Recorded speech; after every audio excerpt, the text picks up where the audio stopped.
Well, hello, Discovery Church family. I'm so glad that you've decided to be with us this weekend. It is a special weekend because it's Father's Day weekend. And so I want to first of all say Happy Father's Day to all my fellow dads. What an important role you men play in the lives of your families and specifically your children. And this weekend we want to lift you high and encourage you and inspire you, and we're so glad that you've decided to be with us and share a part of your weekend with us here at Discovery. You know, next weekend, our team that went to Israel will be back. And I look forward to being back specifically because it's going to give me a chance to do part 4 of our series on the book of Jonah. And it's been a great study, it's a great story, and I've thoroughly enjoyed it. I'm going to wrap it up next weekend. And you know, we believe here at Discovery that God speaks primarily through His Word. And as I've been preparing this message, I believe that God has given me some specific words as it relates to the future of Discovery Church. And so I just want to encourage you, whether you attend our East Campus, Southwest Campus, Central Campus, or if you watch online, to be here with us next weekend. I believe it's going to be a critical message from the story of Jonah that God has placed at such a time as this, as it relates to the future of Discovery. And if for some reason you're unable to be here in person, you're traveling, obviously I know it's summer, then I want to strongly encourage you to tune in online.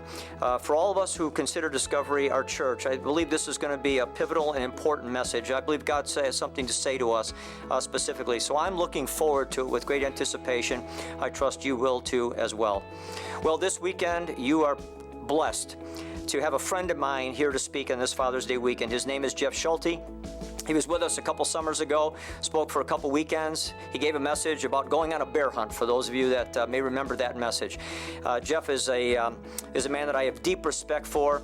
More importantly, I trust him.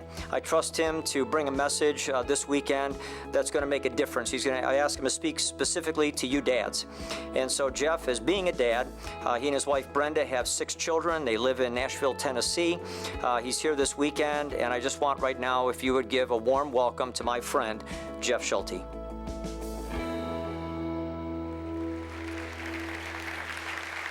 Thank you, and it is really great to be back at Discovery.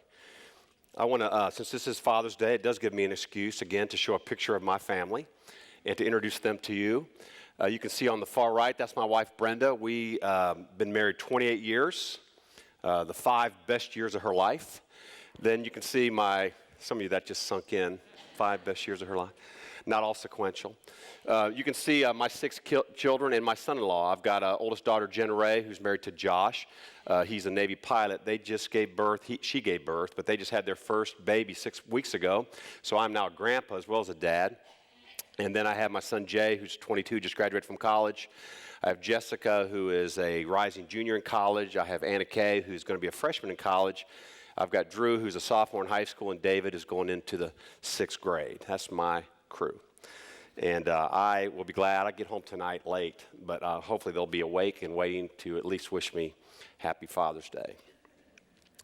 Well, I was laying in bed with my son, Jay, my oldest. He's 22 now, but he was a little guy, and as was my custom, when I'd put him to bed, I would lay down there in the bed with him and talk to him, and we talked about all kind of stuff, but stuff would come up. I'd pray with him, but I'd touch him and rub his head and rub his back and just be there in the bed with him. And one night we were laying there when he was really young, and I say he was really young because what we began to talk about, I really talked a lot about to my kids when they were really young because I wanted to be the first ones to talk to my kids about this subject. And I knew that others would want to be talking to them about it, and I wanted them to hear it from me. Well, this came up really early with him, but we were laying there in the bed one night, and he said, Daddy, he goes, how do babies happen? And so here we go. And I'd never had anyone have that discussion with me. And here I was, a very scared dad, laying there with my son, getting ready to begin to walk into it. And so I'm not going to describe that story exactly the way I did with him because I used the correct anatomical terms with him when I described this. I'm going to be a little more euphemistic for the sake of the internet and for the sake of you and the mixed audience and all that. But I was laying there with him, and I go, well, here's how it happens, son. I said, you got sisters, and I said, and you've seen them, and you've seen when they're really little, your kids are running around naked, so they can see that they're different when they're really little. And I said, you know how you're different from your sisters? And I said, well, you need to know that when you grow up and become a man someday like your dad, in the way that you're different from your sisters, that part of you that's different from your sisters will actually go inside that part of your wife that's different from you and leave a part of you inside her, and it'll connect with something in her that will make a baby. Now, what's also true is my daughter Anna Kay, who just graduated from high school, she was a home birth, and so my son Jay was in at the very end and watched his sister come right through the chute, so he kind of saw that happen. So I said, Jay, and really what happens is the part of daddy, or the part of the boy that goes inside the mom is the same place where you saw Anna Kay come out. And that's where it goes in, and that's where that connects, and that's where that makes the baby. The baby grows for 9 months and then comes out the same way that the part of daddy went in to make the baby in the first place. And, his eyes are like this big. And he looks at me and goes, Daddy, he's talking about the male body part. He says, Daddy, does it come off when it goes in there? And I said, no, son, it stays connected. And I explained it again, okay? So a couple nights later, we're laying there in bed again, and I got my arms around him. I'm rubbing his back, and I said, son, you're a bone of my bone and flesh of my flesh. We're together. And he looked at me, he says, wait a minute. How can I be bone of your bone and flesh of your flesh? He said, I thought you said I came out of mom. So I went all back through it again. I said, let me tell you how this happened, son. I went, part of your dad, part of your mom, explained it all again. And then he just looks at me with this great look, and he said, Daddy, I won't forget this ever. He said, Daddy, I wish I'd have come out of you instead of mom. And then I said, no, you don't, son. No, you don't. And someday you're going to be really, really glad you came out of your mom and you didn't come out of your dad. When it comes to parenting, mom plays an indispensable role that dad cannot play, and in some cases, dad does not want to play. But it is also just as true that dad plays an indispensable role that mom cannot play. You see, dad matters. He matters. Now, Father's Day for me has always been a mixed bag of conflicted emotion. I'm both a father now, but I've also been a son. And even when I address this topic, I realize I'm talking to dads who are dads who want to be dads who can't be dads for some. And I'm also talking to everyone in this room who's got a dad. And that's mixed in what all that means. I'm the fifth of 6 children, Jean, Jack, Jim, Joanne, Jeff, and Judy. And we had a dog named Joker.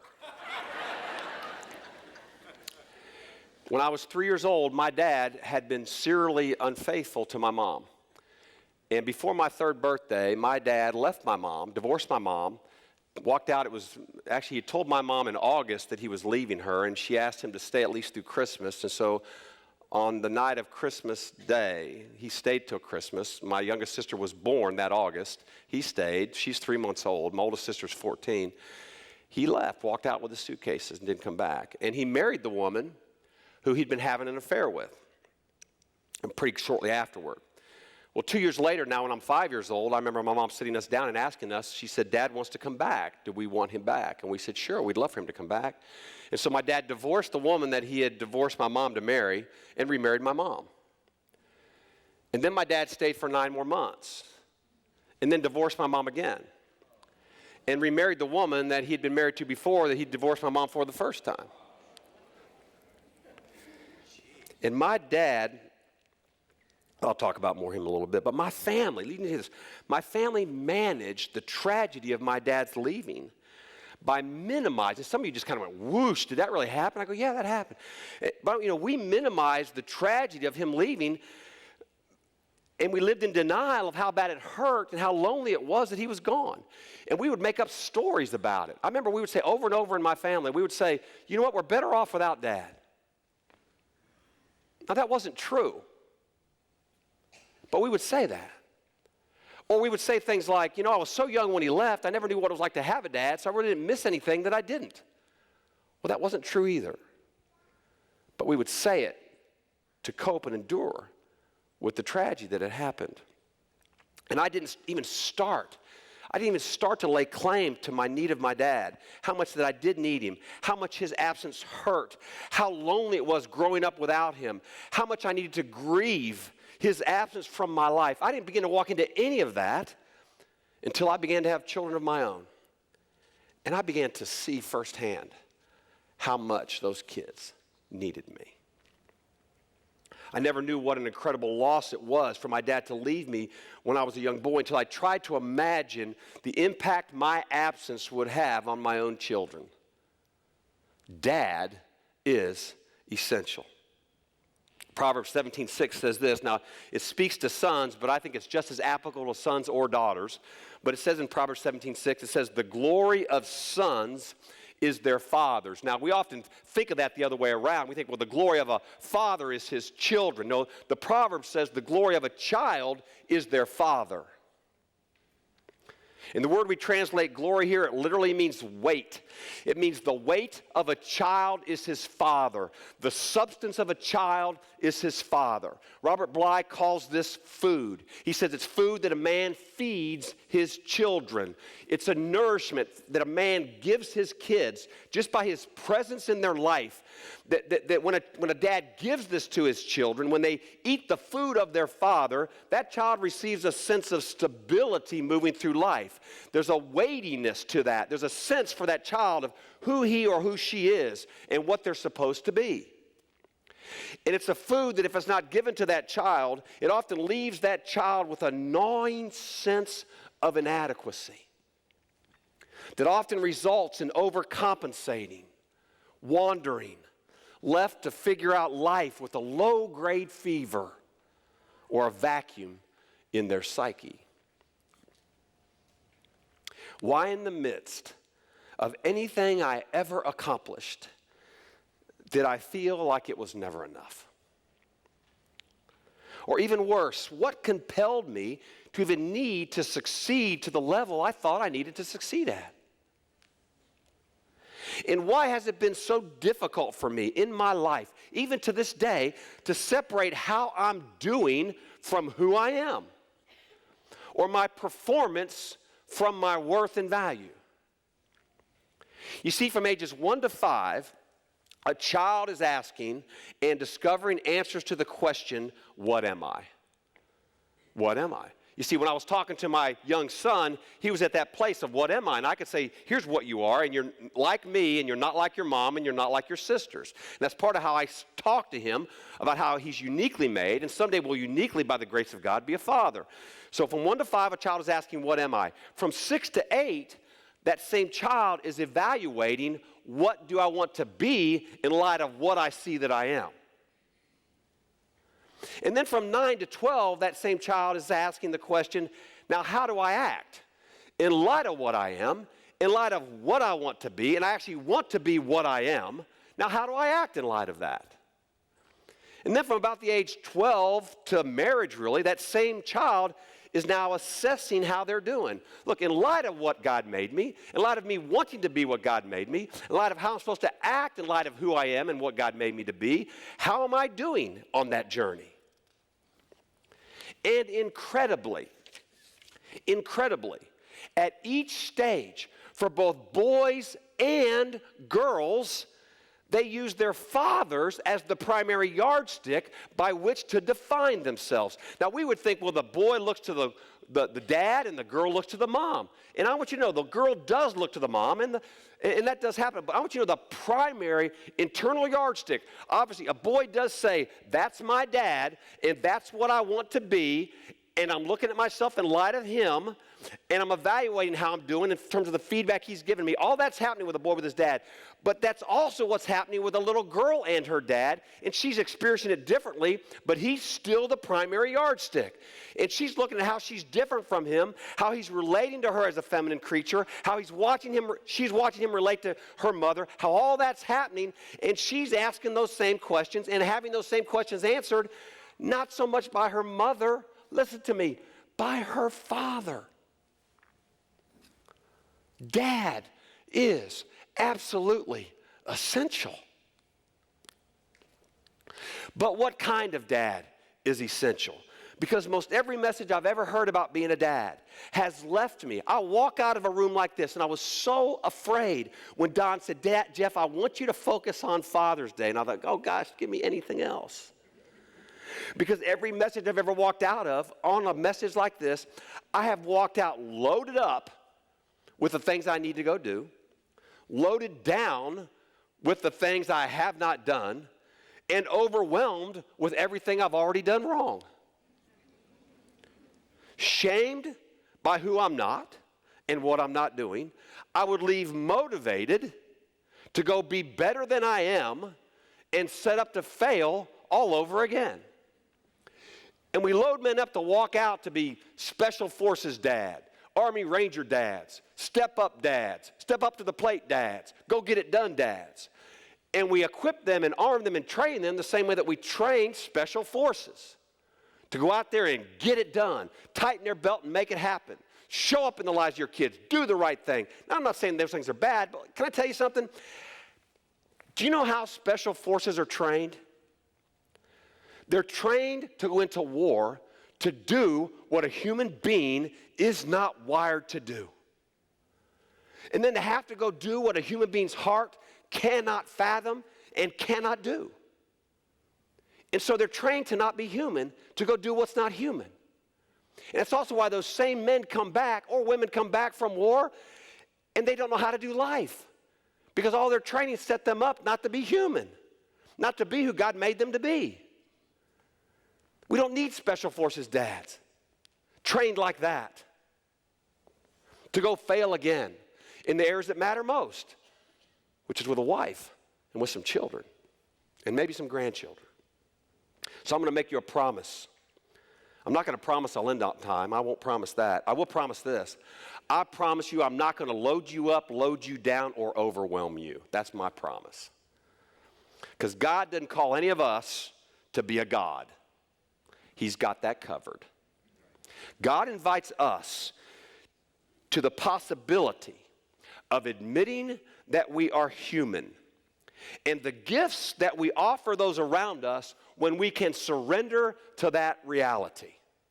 Listen, what went wrong in the garden? As long as God was God and that man knew he was human and in need of God, he had everything he needed for himself and even for his wife. What happened in that garden was there was a lie that said you don't need to be like, you can be like God. You don't need to need him anymore. Something's wrong with being human. You can be like God, and that's when it all fell apart. And I want to invite you back to humanity, to be who God made you to be, so then you can go do what God made you to do.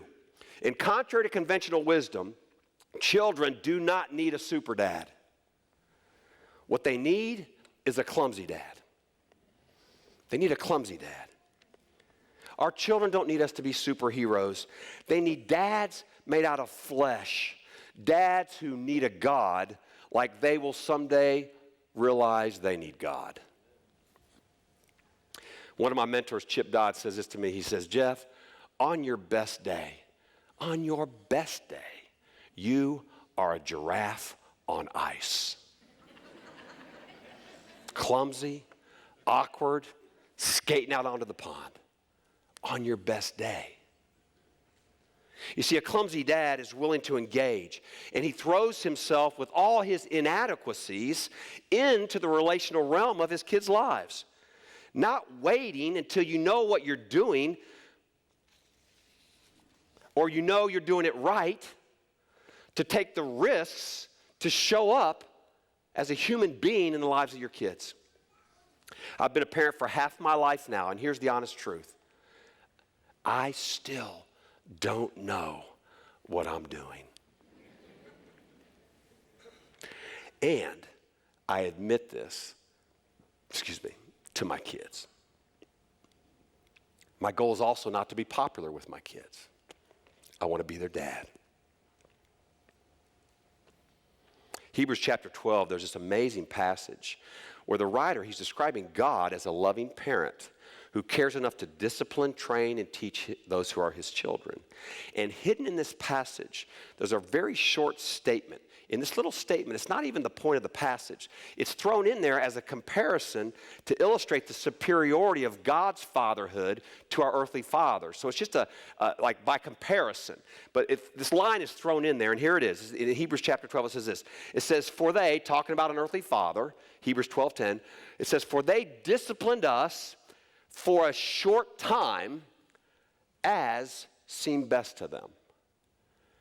Now stop and think about that for a second. I'm going to paraphrase that. Do you realize what's implied in that statement? I know they don't know what they're doing, but they did it anyway. And I know it wasn't perfect, like I am, God talking. And that's why they did it just for a short time. And I'm going to do it for all time. I second guess myself all the time. But I don't have to wait till I have my act together before I'm willing to throw myself onto the ice. And being clumsy means being human. And being human means admitting my need. And here's what happens with healthy shame, because that's how we're born. We're born with healthy shame, not ashamed of our need. Because when a man or a woman's human and can admit their need, they develop what's called a consciousness. They become conscious of their neediness. Healthy shame leads to consciousness. Consciousness leads to conscience. So now that I know that I'm in need and I know that I don't do it all right, I don't expect others to either. And so I can have a conscience about how I even affect others or how they might be feeling, a lot of things I can do to hurt them. So I go from healthy shame to being conscious to having a conscience, which leads me to something called humility, which means I'm okay with being human. I don't have to be God. I'm willing to say I make mistakes and I need you and I don't have all the answers, which then leads to empathy. Because I'm human, now I know what it's like to be with another human being, and I give you permission to be human. And how many of you grew up in a home where you just wish someone would have given you permission to be a human being and not to have your act together all the time? And you wish you had a parent that knew what it was like to be human, that gave you permission to be human. See, all that comes from being clumsy, which really just means being human. My 15-year-old tells me, he says, Dad, you don't know anything about being 15. Kyle, you've met Drew, so you know. I say, you know what, son? I do know what it's like. Listen, to be afraid, to be sad, to hurt, to be angry. Does that sound like anything a 15-year-old can connect to? I'm not 15. I'm 53. But I know what it's like to be human. And son, you're a human being. So I know an awful lot what it's like to be 15. About a year ago, he started calling me Dinosaur Dad. Dinosaur Dad. Because some of the ways that I parent are so archaic and ancient. But rather than argue with him, you need to know I agreed with him. I agreed with him. And I said, son, I might be a dinosaur dad, but I'm not going to stop being your dad. Again, my goal is not to be popular with you or for you to even like me, but I'm going to keep showing up and throwing myself on the ice with you. I'm not going away. And then I started thinking about it, and I went back to him. I said, you know, son, in fact, you call me dinosaur dad, you got it wrong a little bit because I'm much older than that. I'm not dinosaur dad. I'm prehistoric dad. I'm prehistory dad. I'm pre-time dad. Because, son, I have a Father in heaven who's Father in me, and much of what you're getting from me that seems dinosaur-like, it's prehistoric, it's prehistory, it's pre-time, because my Father is outside of time and before time, and what you're getting from me is timeless, which means I'm pre-time dad. Because my Father is the Alpha and the Omega, the beginning and the end, so what you're getting from me is older than the dinosaurs. And I'm not going anywhere. You see, our children don't need a super dad. They need a clumsy dad. They also don't need a perfect dad. They need just the opposite. This is crazy. It's so counterintuitive. They need an imperfect dad. Every child comes into the world with two great needs, the need to belong and the need to matter. And they need those more than they need food because they know if they belong in the matter, they're going to get the food. And they'll walk away from food if they know they belong and matter, because if they belong and matter, they're going to survive. And by the way, they're born into this world to belong and matter, not based on anything they do, but just because of who they belong to. And in a fallen world with imperfect parents, those children learn very early that they will matter and they will belong when they behave a certain way. So they start performing to ensure that they matter and belong, to ensure their survival. And they developed a performance-based identity that I'm going to matter and belong if I'm good enough, pretty enough, handsome enough, gifted enough, smart enough, rebellious enough, whatever it is, you're going to notice me and I'm going to belong and matter.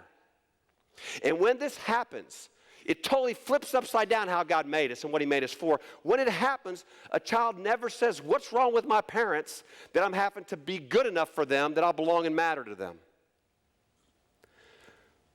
Child never says, what's wrong with my parents? Child always says, what's wrong with me? What's wrong with me that I'm not enough? What's wrong with me that I'm not good enough? What's wrong with me that I work so hard to be enough for my parents to be loved by them and I just don't think that I am? They say that I am, but I internally know that I'm loved more when I'm good enough for them. And they say, what's wrong with me? Listen, just this week, just giraffe on ice, I have my 18-year-old and my 21-year-old daughter were in the room together because my 21-year-old's home for the summer from college. And I walked in the room and the girls were sitting there and I looked at them and I said, if you have not already done this, I said, someday you're going to need to tell someone how much I have hurt you and how badly I have failed you. And I want you to hear this from me. You need to do that. And when you do it, it's not going to dishonor me. It's not. And I'm giving you permission now. Go tell someone. Someday you're going to have to talk to someone about all the stuff you're having to work through because I was your dad. It won't dishonor me. In fact, what it will do is, and I told them this, it will free you to live your own life apart from me. To not have to go through the rest of your life saying, what's wrong with me? But to actually be able to say, you know what, there were some things wrong with my dad. He was a human being that didn't do it all right. And then decide whether you love me for being the imperfect dad that I am, not the dad you had to make up stories about to make me better than I am so that you could love me. Like, you can tell the truth about me and then decide you want to honor me and love me. But then it's really going to be loving and it's really going to be honoring because it's going to be really me. And then you're going to have your own life. I was in a meeting. I do a lot of small groups with guys, and I was in a meeting with one guy just a couple weeks ago, and we were talking about something, and he made a comment because he said, I want my tombstone to say, he was a great dad. And I shot right across the room, and I said, man, I would not want to be one of your kids. And he was like, what? And I said, yeah, there's a nuance to what I'm about to say here, but I said, I wouldn't want to be one of your kids. I said, do you realize how much pressure that you have put on them to make you a great dad? Like, they have to be good enough that you can look at them and you can judge yourself as having been successful as a dad. You've also set them up, not only do they have to be good enough so that you're a great dad, but now you've set them up to have to lie about you and make up stories about you and pretend you're better than you are so they can justify to you that your life mattered, that you were a great dad.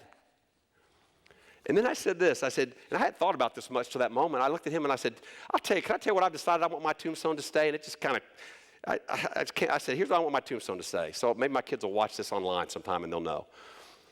He was clumsy, willing, and beautifully imperfect. Now, when I say that, is there anything in you that just kind of goes, oh, gee, like what a relief? Not like I don't have to still want to be a good dad, but you know what I'm saying when I say that? Like, I get to be who I am and then show up like that. My dad never said he was sorry. He had to be right. And he died defending his choices. And even talked to me about things I did to reject him, which is why he stopped coming to see us when I was like 6 years old. Because my dad had to be a good dad and he had to be right. I can tell you on his deathbed, if he'd have said to me, son, I really blew that up. And I'm so sorry. And I hope that you can forgive me. I'm going to tell you, decades of healing would have happened in the one moment my dad was clumsy and imperfect with me, the healing would have extended decades, and in that moment I would have had a dad. You see, an imperfect father will, by the very nature of his imperfections as a father, and most importantly, his admission of it, lead his children to their perfect heavenly Father. My son Jay, my 22-year-old, he was home at Christmas. He just graduated from college 2 weeks ago, but he was home for Christmas before he graduated here this last year. And we got into a conflict. I can't remember what it was about, but it got pretty intense, and he's bigger than me, he's taller than me, he's stronger than me. But it was like one of those, like we're like this, and I did with him what has been my tendency my whole life, is to run from pain and conflict. And so we're in the middle of this fight, and finally I couldn't control him, I couldn't manage him. He had his own, he's bringing stuff to me, and I did what I've done a lot of my life. I ran. And I went into another room and sat down and grabbed my briefcase, pulled out some work, and I started working at the kitchen table. And my son followed me to the kitchen, and he stood there over the top of me. And he said, "Dad," he said, "you suck at relationships. You suck." I got permission to use that word because I didn't want to offend you. But they said, "No, you can do that at Discovery." He said, "You suck at relationships." He said, "And I want you to know, Dad, I'm not like you that way. You run when there's conflict." He said, "Dad, I don't run, and I'm standing right here, and I'm not going anywhere, and I want you to deal with me." God. And I'm afraid, and I'm going, I can't manage this. My brain is saying, tell him he's dishonoring you. Tell him to be respectful. Like all this stuff I could have used just to beat him down. Instead, I did I did nothing. I just sat there frozen. And then he walked away. And then I followed him. And I followed him back to the back bedroom, and I looked him eye to eye, and I said, "Son," I said, "I am so sorry. Will you forgive me for running from you? That's about me and not you. And you're right, I do suck at relationships." And then he said, "Oh, Dad, I suck too." And I go, "Yeah, you do too, but that's okay." But then I looked at him, and I said, "I want you to know when you were standing over me in the kitchen, and everything in me wanted everything from hammer you to talk you down, to shame you for being all the stuff that was going through my mind to be defensive. I said, I want you to know there was another part of my brain and my heart really that was saying, I've never been so proud of my son as I am in this moment." And I looked at my son, I said, I want you to know when you were standing there in the kitchen, I knew I wasn't looking at a boy anymore. I was looking at a man who knew how to be a man with his dad. And I was so proud of you. And I am so proud of you. And thank you for standing to me and telling the truth, and I ask your forgiveness. God, he didn't need a perfect dad. He needed an imperfect one for him to go have his own life. I often remind my kids openly, I say, look, my parenting will be your reason to need God.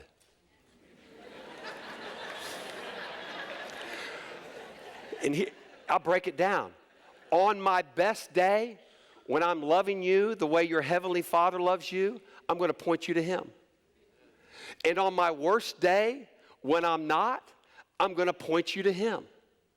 But I'm only here for a short time, as is best to me, like a giraffe on ice, to point you to him. This past week, my 15-year-old said to his mom, he said, "Mom," it just came out of him, "Mom, I'm going to be weeping in a counselor's office someday because of you." And I saw the interchange, and I thought, he's going to be. And I hope he finds a good counselor. Listen, regardless of what kind of dad you had or what kind of dad you are, every one of us in this room was made to need a heavenly dad. Psalm 68:5 says, God is a father to the fatherless. Or can I say it even this way? He is a father to the children of fathers who were less. Since my oldest son was a baby, I would put him to bed at night, and I've done this from other kids, but I had a routine where I'd say to him, Jay, of all the boys in the world, if I could choose anyone to be my son, I would choose you. And I think that came from me out of my own history of growing up not knowing that my dad had chosen me. Because not once growing up did I ever experience deep in my soul what it meant to be his son and for him to be my father. I had a birth certificate. I knew he was my dad, but I didn't experience the blessing of that and the experience of that. And I think when it comes to our relationship with God, it's one thing to know cognitively up here that you've got a Father out there somewhere and that you're forgiven and that you've been saved from the penalty of your sin and that you know Christ has come into your life and that you're a child of God and that your eternal future secure with Him as your Father. It's one thing to know that here. It's quite another thing to know you're a child of God and to experience what it means to be the son or daughter of your Father in heaven and to experience deep in here in your heart what it means to call Him Father even.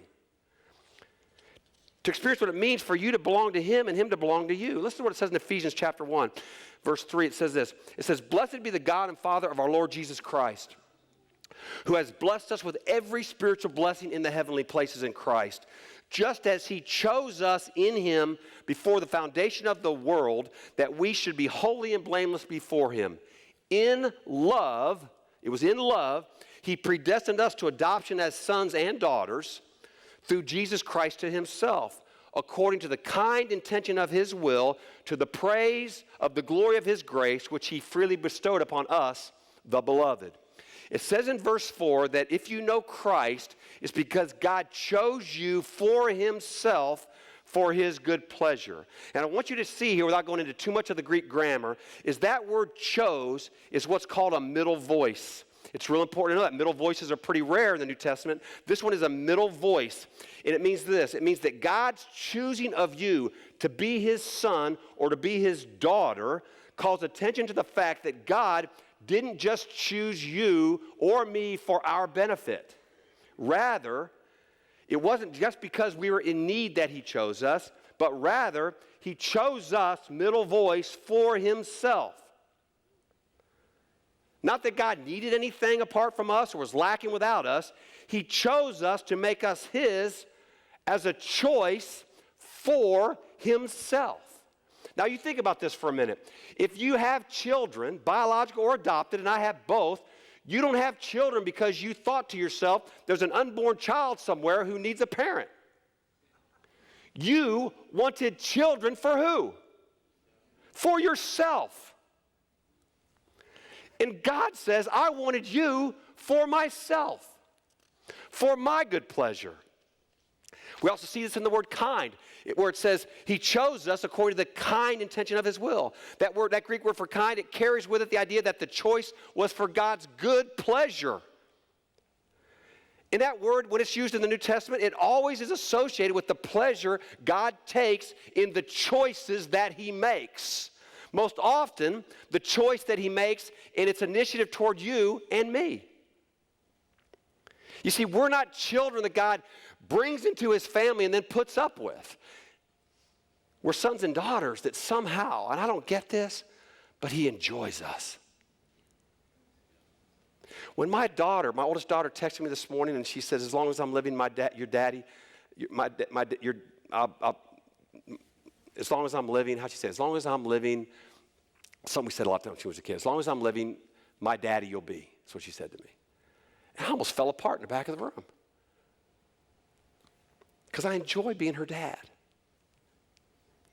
The Apostle Paul writes this in Romans 8. He says, "For all who are being led by the Spirit, these are the sons of God. For you have not received a spirit of slavery leading to fear again, but you have received a spirit of adoption as sons, by which we cry out, Abba, Father. The Spirit Himself bears witness with our spirit that we are children of God. And if children, heirs also, heirs of God and fellow heirs with Christ."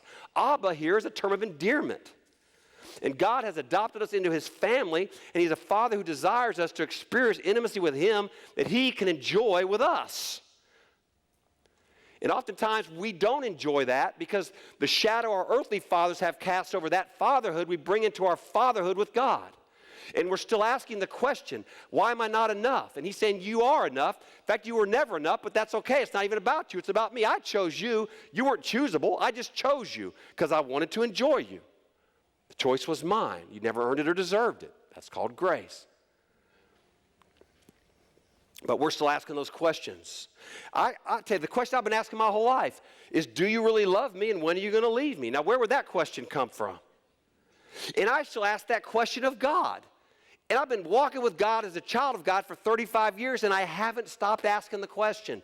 And God doesn't shame me when I ask and say, man, I answered that question 35 years ago. You ought to know the answer. Can I tell you one of the most oft repeated phrases in the Bible is? God talking about His children. I'm telling you, he says it over and over and over again, and I'm telling you, there's a reason why he says it over and over again. He says, I will never leave you or what? Forsake you. Now, why do you think he has to repeat himself? And do you think he got tired of repeating it? Because he knew we'd ask it, and we knew we'd need the answer. And so I say, God, do you really love me, and when are you going to leave me? And he delights in answering the question. And in part, that's how I'm growing to experience him and not just know I belong to him. Because I bring my clumsiness to him, and I even bring my imperfection to him. The Apostle Paul says it was for the Father's good pleasure that Jesus Christ, his Son by nature, would reconcile us, God's adopted children, to himself, so that we would be called joint heirs with Jesus Christ, with all the rights, privileges, and inheritance of a son and a daughter. Such is the love of our Father in heaven, who according to foreknowledge said to me and to you, of all the boys and girls in the world, if I could choose anyone to be my son, if I could choose anyone to be my daughter, I would choose you. As we celebrate Father's Day, I want to pray for our fathers, but I also want to remind us that we are all sons and daughters, which means that we're brothers and sisters in the same family with the same eternal Father. And I want the dads to stand here in this main campus and the East Campus as well as the Southwest campuses. And I want you to stand for a second. And I'm going to read a passage over you and pray for you. So stand if you're a father in the room. And here's what I want to say to you that's standing. And we're all going to pray for these men in a minute. But here's what I want to say to you. Because I know it. Like I just know it. On your best day, you are a giraffe on ice. Like you're clumsy. And here's what else I know. You're absolutely beautifully imperfect and in need of a God who is perfect. And that's really freeing. And we can tell the truth about that because we have a Heavenly Father who will never leave us and who will never forsake us. And ultimately, he's the one we're pointing our children to with our clumsiness and our imperfection. And there'll be no greater joy for any of us that our children are walking in the truth as dads. And how did they get there? By having a dad who was a God, or by having a dad who pointed them to the one who is God? And I want you to read these words from the Apostle Paul. I'm going to read these words from the Apostle Paul over you. And if you're sitting, I want you to pray for these dads. Paul said this. He said, my grace is sufficient for you, for power is perfected in weakness. Most gladly, therefore, I would rather boast about my weakness, that the power of Christ might dwell in me. Therefore, I am well content with weakness, with insults, with distresses, with persecutions, with difficulties, for Christ's sake. For when I am weak, then I am strong. Oh God, I pray for the men in this room that are standing and the men at the campuses, Lord. Would you help us to be men who through our weakness find not our own strength, but your strength. Lord, I pray as we surrender to our clumsiness and to our imperfection, would you be in us the dads our kids need? That we'd show up with who we are and point them to you. In Jesus' name, amen.